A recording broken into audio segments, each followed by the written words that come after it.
آج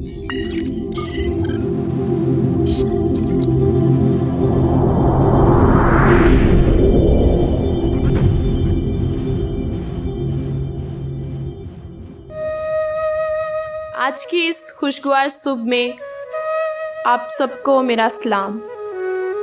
آج کے اس خوبصورت دن اور سہانی صبح میں ہم ایک بار پھر آپ کی خدمت میں حاضر ہیں۔ حسب معمول ہم اپنے دن کا آغاز خدائے بزرگ کی حمد و ثنا کرتے ہوئے کریں گے۔ سکھاواں گا تینوں وکھاواں گا راہ، میری اکھیاں تینوں ویکھن سدا۔ سکھاواں گا تینوں وکھاواں گا راہ، میری اکھیاں تینوں ویکھن سدا۔ سکھاواں گا تینوں وکھاواں گا راہ، میری اکھیاں تینوں ویکھن سدا۔ ناؤ گھوڑیا کچرا وانگر تو، ناؤ گھوڑیا کچرا وانگر تو، تے کچھ بھی نہیں ہے سمجھو نانو، تے کچھ بھی نہیں ہے سمجھو نانو۔ سکھاواں گا تینوں وکھاواں گا راہ، میری اکھیاں تینوں ویکھن سدا۔ لگاواں تے واگائے انہاں دا سال، لگاواں تے واگائے انہاں دا سال۔ نہ ہو رہندے قابو وچ انہاں دے بال، نہ ہو رہندے قابو وچ انہاں دے بال۔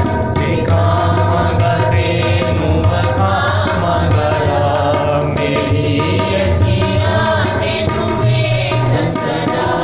مصیبت شریر تے رہندی سدا، مصیبت شریر تے رہندی سدا۔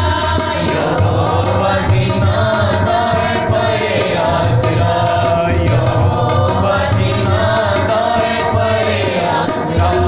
سکھاواں گا تینوں وکھاواں گا راہ، میری اکھیاں تینوں ویکھن سدا۔ او دل دی خوشی وچ رہندے نال، او دل دی خوشی وچ رہندے نال۔ تے رب کے داموں نانو رحمت نال، تے رب کے داموں نانو رحمت نال۔ سکھاواں گا تینوں وکھاواں گا راہ، میری اکھیاں تینوں ویکھن سدا۔ تسی صادقو سبو سیدھے دلو، تسی صادقو سبو سیدھے دلو۔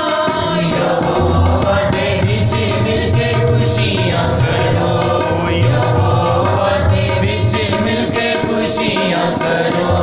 سکھاواں گا تینوں وکھاواں گا راہ، میری اکھیاں تینوں ویکھن سدا۔ سکھاواں گا تینوں وکھاواں گا راہ، میری اکھیاں تینوں ویکھن سدا، میری اکھیاں تینوں ویکھن سدا۔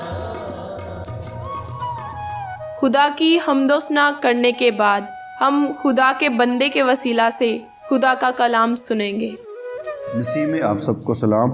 میرے ساتھ نکالیے گا پیدائش کی کتاب، اس کا 7واں باب، اس کی 11ویں آیت سے لے کے 16ویں آیت تک ہم تلاوت کریں گے۔ کوئی بھی بھائی یا بہن پڑھنے میں رہنمائی کر دیں۔ پیدائش کی کتاب، اس کا 7واں باب اور اس کی 11ویں آیت سے 16ویں آیت تک۔ نوح کی عمر کا 600واں سال تھا کہ اس کے دوسرے مہینے کی ٹھیک 17ویں تاریخ کو برے سمندر کے سب سوتے پھوٹ نکلے اور آسمان کی کھڑکیاں کھل گئیں، اور 40 دن اور 40 رات زمین پر بارش ہوتی رہی۔ اسی روز نوح اور نوح کے بیٹے سم اور حام اور یافت اور نوح کی بیوی اور اس کے بیٹوں کی تینوں بیویاں اور ہر قسم کا جانور اور ہر قسم کا چھپایا اور ہر قسم کا زمین پر کا رینگنے والا جاندار اور ہر قسم کا پرندہ پرندہ اور ہر قسم کی چڑیا یہ سب کشتی میں داخل ہوئے، اور جو زندگی کا دم رکھتے ہیں ان میں سے دو کشتی میں نوح کے پاس آئے، اور جو اندر آئے وہ جیسا خدا نے اسے حکم دیا تھا سب جانوروں کے نر و مادہ تھے۔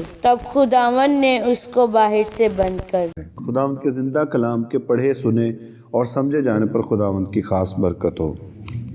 آج کے دن میں جو حوالہ ہم نے پڑھا ہے اسی کو سمجھنے کی کوشش کریں گے۔ اس سے پیچھے ہم سیکھ چکے ہیں کہ خدا نے دنیا میں گناہ بڑھ جانے کی وجہ سے ایک بڑا سخت فیصلہ لیا کہ وہ جتنے بھی انسان ہیں وہ ان کو تباہ کر دے گا، ان کو ہلاک کر دے گا۔ تو دنیا جو موجود تھی اس وقت کی وہ ختم ہونے کو تھی، خاص طور پہ جو جاندار تھے جن میں انسان بھی شامل ہے، جانور بھی شامل ہیں، یہ سب ختم ہونے کو تھے اور ان کا فیصلہ خدا کرتا ہے۔ تو آج کے حوالے کے ذریعے سے ہم یہ سیکھتے ہیں کہ جو وقت خدا نے مقرر کیا تھا اس وقت پر خدا زمین پر طوفان یعنی کہ بارش کے ذریعے سے پانی بڑھا دیتا ہے۔ پانی بڑھ جانے کی وجہ سے جو سمندر ہے اس کے بھی سوتے پھوٹ نکلتے ہیں اور اس کی وجہ سے زمین پر پانی ہی پانی ہو جاتا ہے۔ تو دو چیزیں ہیں جو خاص طور پر آج کے دن میں ہم اپنے سبق کے طور پر سیکھیں گے۔ جو پہلی چیز ہے وہ یہ ہے کہ جو وقت خدا نے مقرر کیا اس وقت پر خدا نے اپنا کام کیا، یعنی خدا نے نوح سے کہا کہ میں 7 دن کے بعد، کیونکہ 7 دن سے پہلے ہی خدا نے وقت بتایا، اس سے پہلے خدا یہی کہتا رہا کہ میں زمین پر طوفان بھیجوں گا جب 40 دن اور 40 رات تک بارش ہوتی رہے گی، یعنی ایک وقت مقرر کر دیا گیا۔ تو پیچھے ایک وقت دیا گیا کہ آج سے 7 دن کے بعد۔ اب ہم نہیں جانتے کہ یہ بات کس دن کی گئی، کس تاریخ کو کی گئی، لیکن جس دن بارش شروع ہوئی اس کی تاریخ یہاں پر مینشن کی گئی ہے۔ جیسے یہاں پر لکھا ہے 11ویں آیت میں، نوح کی عمر کا 6واں سال تھا کہ اس کے دوسرے مہینے کی ٹھیک 17ویں تاریخ کو بڑے سمندر کے سب سوتے پھوٹ نکلے اور آسمان کی کھڑکیاں کھل گئیں۔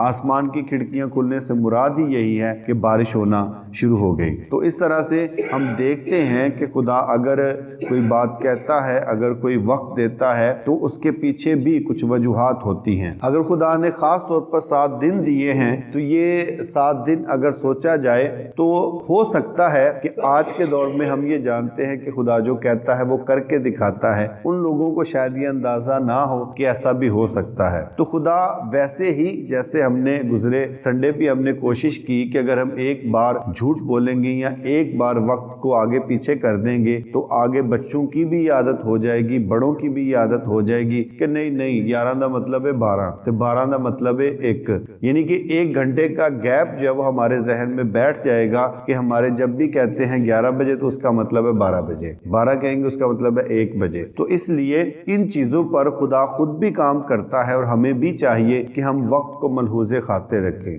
جو وقت خدا ہمیں دیتا ہے اسی کے اندر، اسی کے مطابق ہم اپنی زندگی میں ترتیب لا سکیں، اسی کے مطابق ہم اپنی زندگی میں کام کر سکیں۔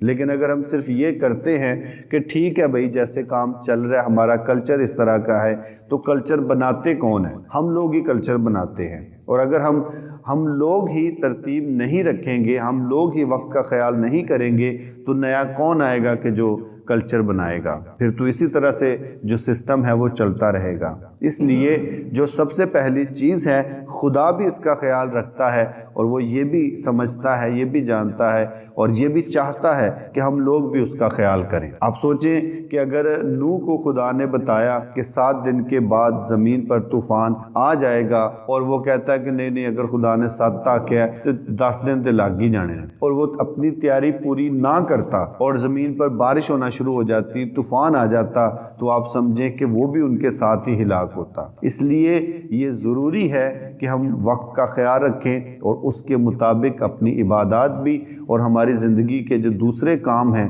ان کو بھی کریں۔ پھر اس کے بعد جو دوسرا سبق ہمیں ملتا ہے وہ یہ ہے کہ گنہگار جو ہے وہ اپنے گناہ کی وجہ سے نہیں مارا جاتا، اپنے تکبر کی وجہ سے مارا جاتا ہے۔ جو میں نے اس میں سے سبق سیکھا ہے وہ یہی ہے کہ گنہگار جو ہے وہ گناہ کی وجہ سے نہیں مارا جاتا، وہ اپنے تکبر کی وجہ سے مارا جاتا ہے۔ مثال کے طور پر خدا نے 7 دن دیے اور ان 7 دنوں کے اندر اب کشتی مکمل طور پہ تیار ہو چکی ہے اور کشتی بھی تیار ہے، اور ایک بندہ اگر کشتی تیار کر رہا ہے ان کے سامنے، تو اس کا مطلب ہے کہ ان کو اس بات کا اندازہ ہوگا کہ بھی اتنا بڑا کام اس نے کیا ہے، آخر کوئی نہ کوئی وجہ تو ہو سکتی ہے۔ پہلی بات کہ انہوں نے اسی بات کا خیال نہیں کیا، وہ اس کو الٹا مذاق کرتے رہے، کیا کر رہے ہو، یہاں کون سا اتنا پانی آ رہا ہے، لیکن بالکل بھی خیال نہ کیا کہ ایسا ہو سکتا ہے، وہ بالکل اس کو نظر انداز کرتے رہے۔ لیکن کیا ہوا کہ معین وقت پر جو خدا نے وقت مقرر کیا تھا اس پر خدا نے بارش شروع کر دی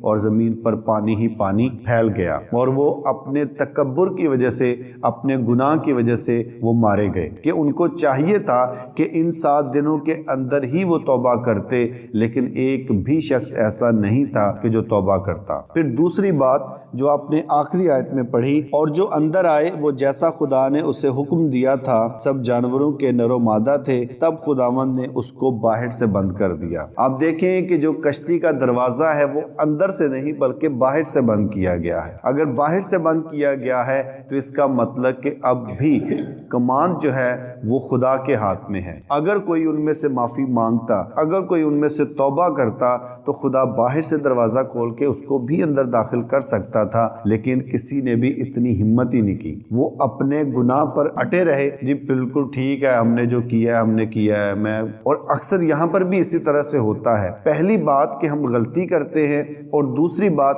کہ ہم اس پہ اڑے رہتے ہیں، ہم اپنی بات سے ٹلتے ہی نہیں۔ میں کیڑی غلطی کر بیٹھا، میں کیڑا ڈا وڈا گناہ کر بیٹھا، گناہ چھوٹا یا بڑا جو خدا کے خلاف ہے وہ گناہ ہی گناہ ہے۔ اس لیے میں یہ سمجھتا ہوں کہ یہاں پر اس حوالے کے ذریعے سے جو دوسرا سبق، اور پوری بائبل کے اندر آپ دیکھیں گے تو آپ کو یہی نظر آئے گا کہ گنہگار جو ہے وہ اپنے گناہ کی وجہ سے نہیں، تکبر کی وجہ سے مارا جاتا ہے۔ ابلیس کیوں مارا گیا؟ ابلیس بھی اسی وجہ سے مارا گیا۔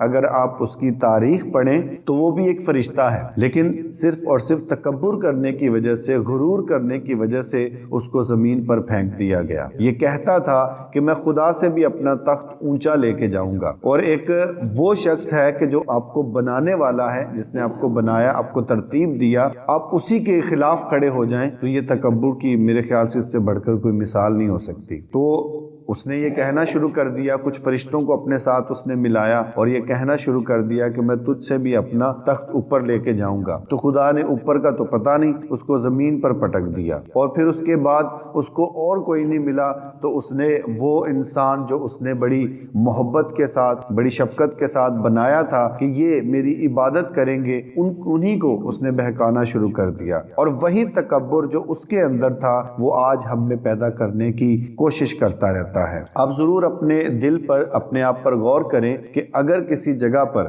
آپ کو لگتا ہے کہ آپ بھی تکبر کا مظاہرہ کر رہے ہیں تو آپ ضرور اس بات کا خیال رکھیں کہ کہیں میں خدا کے خلاف تو نہیں، کہیں میں خدا کے خلاف تو نہیں قدم اٹھا رہا۔ تو اس بات کو ذہن میں رکھتے ہوئے کہ گنہگار گناہ کی وجہ سے اتنا زیادہ نہیں مارا جاتا جتنا تکبر کی وجہ سے مارا جاتا ہے، کیونکہ گناہ کی معافی ہے۔ تکبر آپ کو کسے پاسے کہندے نہ کہ کسے سائڈ تے نہیں لگن دیندا، تکبر آپ پر یہ ظلم کرتا ہے کہ وہ گناہ آپ کر لیتے ہیں، ٹھیک ہے، غلطی ہو گئی، گناہ ہو گیا، آپ خدا سے معافی مانگ سکتے ہیں، تکبر کا آپ کیا کریں گے؟ تکبر میں تو آپ اس کے خلاف کھڑے ہو گئے۔ اس لیے گناہ کی معافی ہے، تکبر کا کوئی حل نہیں ہو سکتا۔ اپنے آپ کو اسی طرح سے جس طرح ایماندار لوگوں کا شیوا ہے، اگر کسی جگہ پر جیسے لکھا ہے کہ صادق 7 بار گرتا ہے اٹھ کھڑا ہوتا ہے، کہ اس کے لیے بھی گنجائش ہوتی ہے، لیکن ایسے شخص کے لیے کہ جو تکبر میں پڑ جائے، غرور میں پڑ جائے، اس کا کوئی حل دنیا میں نہیں ہے۔ اس لیے کہ معافی ہی وہ حل ہے کہ جس کے ذریعے سے آپ کے گناہ معاف کیے جا سکتے ہیں۔ وہ بھی اگر آپ نہ کریں تو پھر اس کے علاوہ دنیا میں کوئی حل موجود نہیں ہے۔ ممکن تھا کہ یہ لوگ بچ جاتے، پھر آپ دیکھیں کہ خدا نے یہ کام خود کیا کہ اسے باہر سے کنڈی لگائی ہے، اندر سے نہیں لگائی، کہ ہو سکتا ہے کہ نوح انسان ہونے کے ناطے یہ سوچے کہ میں نے اتنی محنت کی، اتنی محنت کر کے میں نے اس کو بنایا، اب یہ فلاں اندر آ رہا ہے، اینڈ پہ آ کے اندر یہ آ رہا ہے، تو خدا نے اس پر بھی نہیں چھوڑا، خدا نے اپنے آپ پر رکھا، کیونکہ خدا یہ جانتا تھا کہ میں شفقت والا ہوں، میں غنی ہوں، تو میرے لیے تو بڑا آسان ہے کہ میں کسی کو معاف کر دوں۔ ہو سکتا ہے کہ نوح اس معاملے میں تھوڑی سختی کر جائے، تو خدا نے مکمل طور پر موقع دیا، لیکن جو اس وقت کے لوگ تھے انہوں نے مکمل طور پر تکبر کا مظاہرہ کیا، اس لیے وہ اپنے گناہوں میں مارے گئے۔ خدا ہمیں یہ فضل بخشے کہ پہلی بات کہ ہم وقت کا خیال رکھ سکیں، اور دوسری بات کہ اگر گناہ ہماری زندگی میں ہو بھی تو ہم معافی مانگیں، ہم تکبر کا مظاہرہ نہ کریں۔ خدا آج کے کلام کے وسیلے سے ہمیں بہت برکت اور ایمان بخشے۔ یقیناً آپ سب نے کلام کے وسیلہ سے برکت پائی ہوگی۔ آئیے ہم کلام مقدس کے لیے اور ساری عبادت کے لیے شکر گزاری کریں گے، اور یہاں موجود لوگوں کے لیے اور آن لائن سننے اور دیکھنے والوں کے لیے دعا کریں گے اور برکت چاہیں گے۔ بزرگ آسمانی باپ، ہم تیری شکر گزاری کرتے ہیں آج کے دن، اس وقت اور اس لمحے کے لیے جو تو نے ہمیں بخشا، کہ ہم تیری حمد کریں، تمجید کریں اور تیرے نام کو دھن باد کہیں۔ شکر گزاری کرتے ہیں آج کے خوبصورت کلام کے لیے جو ہماری ضرورت کے مطابق ہمیں بخشا گیا۔ دعا ہے کہ یہ پھلدار ثابت ہو اور ہم 30 گنا، 60 گنا اور 100 گنا پھل لانے والے ہوں۔ شکر گزاری کرتے ہیں عبادت میں شامل تمام لوگوں کے لیے جنہوں نے تیری حضوری میں آنا اہم سمجھا۔ ان سب کے لیے تیری برکت، سلامتی اور ایمان میں بڑھوتری کی دعا کرتے ہیں۔ اسی طرح شکر گزاری کرتے ہیں ان سب بہن بھائیوں، بچوں اور بزرگوں کے لیے جو آن لائن اس عبادت میں شامل ہوں گے۔ ان سب لوگوں کے لیے تیرے حضور سے برکت، سلامتی اور ایمان افروزی کی دعا کرتے ہیں۔ دعا کرتے ہیں ان سب لوگوں کے لیے جو بڑے ایمان کے ساتھ اس عبادت میں شامل ہوئے تاکہ اپنی بیماری، کمزوری سے نجات پا سکیں، اور اسی طرح آن لائن بھی جو ایمان کے ساتھ شامل ہوتے ہیں وہ شفا پائیں اور تیرا یسوع نام ان سب کی زندگیوں میں عزت اور جلال پائے۔ فضل بخشنا کہ ہم کل کے دن بھی اس عبادت میں شامل ہو کر تیرے حضور سے برکت، سلامتی اور شفا پا سکیں۔ آمین۔ یقیناً آج کی یہ عبادت آپ کے لیے بابرکت رہی ہوگی۔ اجازت چاہیں گے۔ مسیح میں آپ سبوں کو سلام۔